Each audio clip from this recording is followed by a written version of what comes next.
Fingers crossed. All right. Hello, everybody, and welcome to a quick chat, which is a new thing we're going to be doing here on Adventures with Sarah. And I have a wonderful guest today named Francisco Glaria Baines coming to us live from Pamplona, which is in the Basque region of Spain. So, hola, Fran. Hola, Sarah. Thanks for hosting me. Yeah. So this week, all on Adventures with Sarah on Facebook, we're doing a visit to Spain. So we're going to do live virtual tours and cooking and all these wonderful things to see the region that Fran lives in. But I thought for this little quick chat, we could just talk about the Camino, because the Camino di Santiago, which is a famous trail, pilgrimage trail that runs through Spain, that runs right through your hometown, doesn't it? Yeah, it runs through Pamplona. So tell me just a little bit about the origins of that trail and why is it so famous and why do people choose to do that? Okay, so the Camino started, we have to go to Jesus Christ's times when Santiago, St. James, he went all the way to the end of the world, to the western part of Europe, to the northwest part of Europe, to spread the word of Jesus. There he was buried, and then everybody forgot about it until the 8th century, where his uncorrupted body appeared, and people started walking the Camino de Santiago.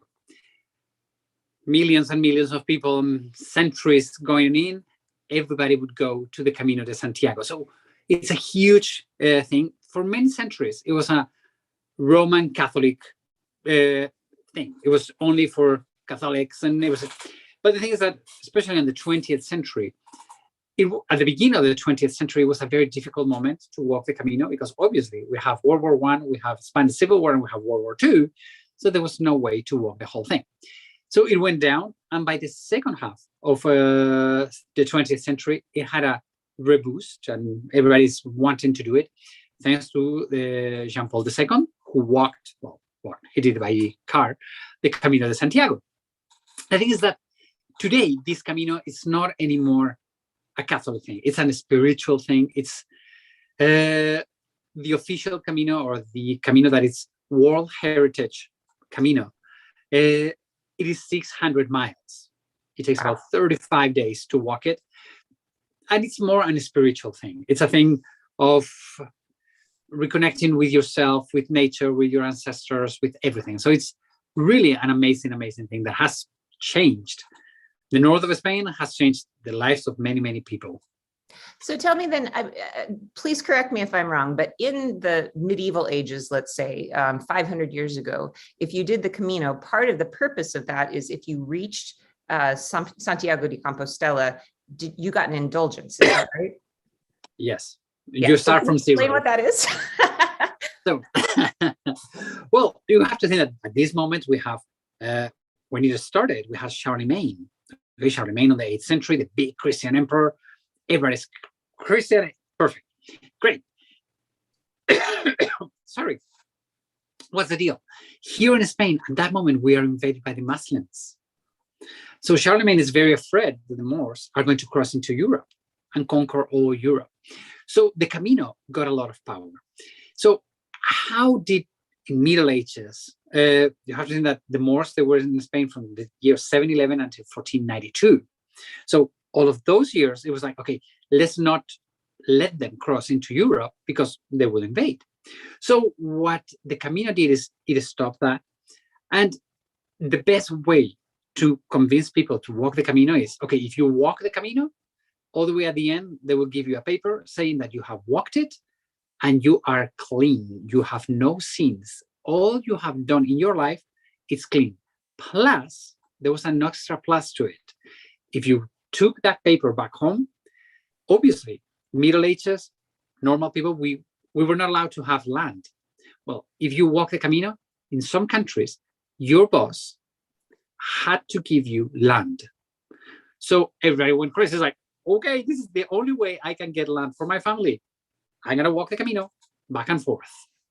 Wow. Okay. So I didn't know any of that. So, I mean, the indulgence I know would have been a big motivator for people in the same way that people walked to Rome because they wanted to clean their souls before the end of their lives. But the purpose, that's very interesting. So they basically wanted to keep that road busy, full of Christians as a defensive line against the Moors? Mm-hmm.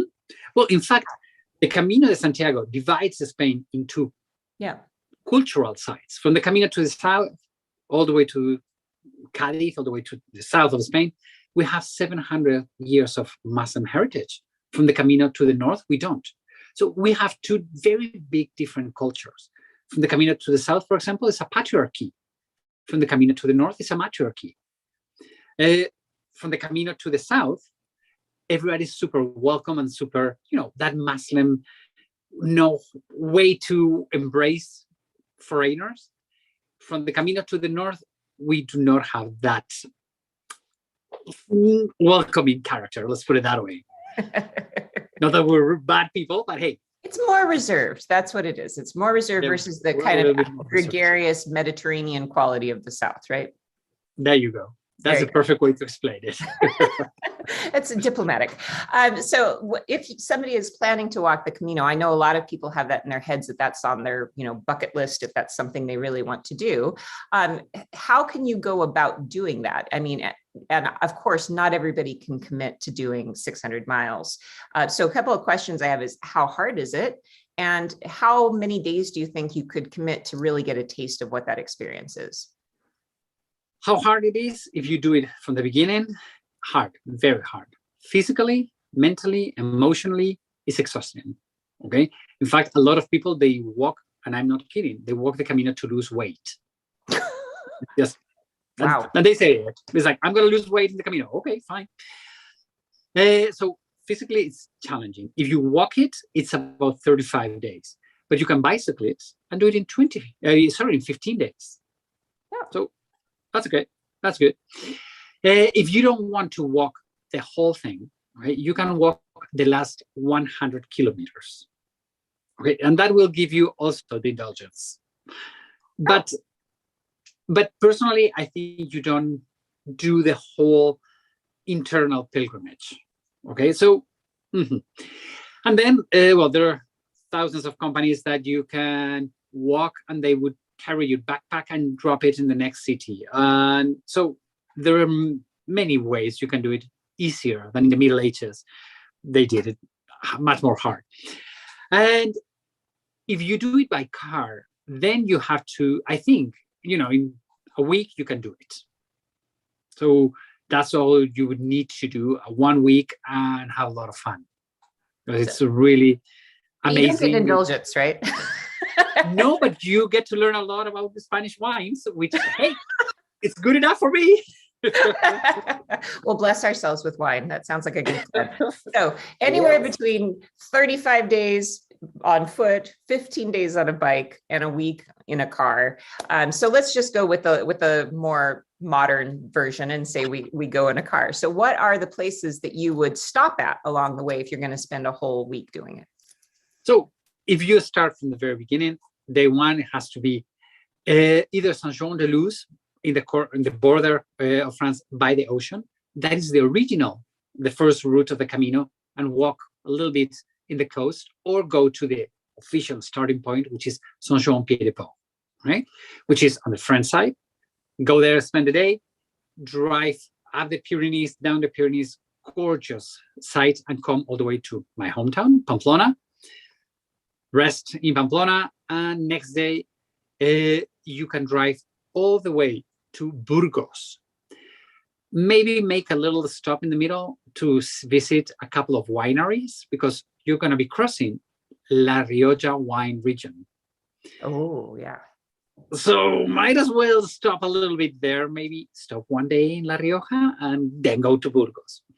Burgos is the home of El Cid Campeador, okay? El Cid, the big, in France they have Roland as the big warrior. In Spain we have El Cid. From Burgos, go all the way to León. León in Spain, not Lyon in France, okay? Because a lot of people make some mistake. León, L-E-O-N.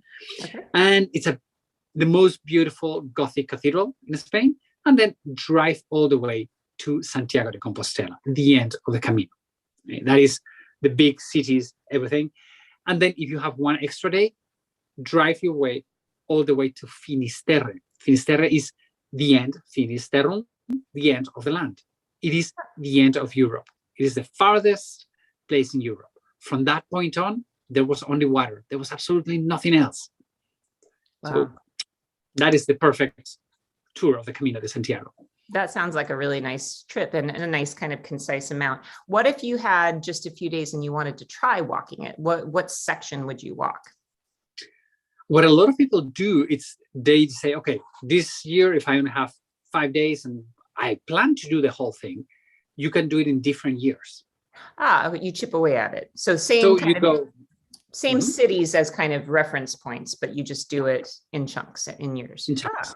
And also there's a lot of people that we're seeing that, okay, I get a nice hotel in one city, and early in the morning I get a taxi, take me to point A, and I walk from point A to point B, pick me up at point B and take me back to my hotel. Next morning, drive me to point B, I walk to point C, and then, so there are different ways. You don't need to go to hostels, pilgrim hostels, which I recommend. I mean, well, I was going to say, what would be the typical way to do the real thing, though? To do the real thing, they have accommodation all the way along the trail? All the way along the way, you have accommodations, you have hostel pilgrims, pilgrim hostels, sorry. They cost about 10, 12 euros. You just have to prove that you're a pilgrim. And the way to do it is you have a pilgrim passport and you get stamps on it. So when you show it, okay, you can come in. And they're okay. Some of them are nicer than others. Most of them are very secure. In Spain, everything has to be health-wise protected. Everything is flea checked and everything. But you're going to sleep in a bunk beds. I mean, they're like 200 people sleep in the same room, different beds. And you don't know if the person by you snores a little bit too much, or even worse, does not have your same hygiene standards. It's just like, well, for people walking, whatever, 25 kilometers a day, yeah, there could be a hygiene issue. Yeah. So the thing is that what we see is between cities, a lot of people, they get into hostels. Once they reach a city, they get a nice hotel with a private, your own room, bathtub, and maybe not 1 night, 2 nights, and get a massage. So wow. Instead of 35 days, you take 45. Big deal if you have time. So taking your time and also stopping in the Rioja area for a little bit of wine on some of those days. That is there might be days lost there somehow. I'm not sure how. And you got lost in La Rioja. So the people who are doing that, I assume that it ends up being kind of a community where you get to know other people who are doing the same thing as you are, right? Well, the thing is that when you walk the Camino, you don't walk every day with the same people. Everybody says, okay, if today we're starting here, no. By the next day, you meet different people and yes, you're going to cross paths. You're going to cross with the same people once in a while. But no, you get to meet different people, and it's amazing. It's really, really amazing. Oh, I think you've talked me into it, Fran. I think that's going to be the thing I do in 2 years' time. I'm going to do the whole thing, walk from one into the other. So you've inspired me. So tell us just quickly a little bit about the tour that you're offering to the Camino this year. So in my website, travelingsteps.es, I'm doing the Camino. I'm going to do the Camino by bus. Okay, we're going to be walking parts of it. A few days, we're going to walk 2 hours more or less of the Camino. But what we're going to see, it's the highlights. We're going to see San Pinepo, Pamplona, Burgos, León, and Santiago de Compostela.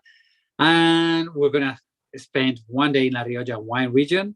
So we are going to discover all the routes of the Camino de Santiago on a much more relaxed way.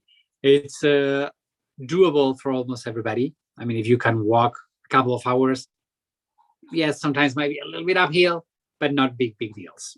But fantastic. The good thing is that we're going to be followed by a bus. So if you get too tired, yes, the bus. And how many days total is that?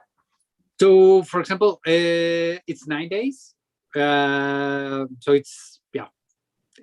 I think it's perfect timing because we take a couple of days off drinking wine. That sounds fantastic. So if you want to spend the end of August into September doing the Santiago, you're not going to get indulgence, but you will get to try some wonderful wine and spend wonderful time with wonderful Fran, who is a Guide Collective member and one of our founding members and most valuable assets that we have at Guide Collective. So thank you so much, Fran, for visiting with me today on Coffee Chat and on this quick chat as well. So if you'd like to join us this week over on my Facebook page, Fran is going to be doing cooking, virtual walking tours, and also a slideshow on Friday. So we'll see you again tomorrow. See you tomorrow, Sarah. Thank you so Okay. much for hosting me. You're welcome. Gracias, Bye-bye. Fran. We'll see you tomorrow.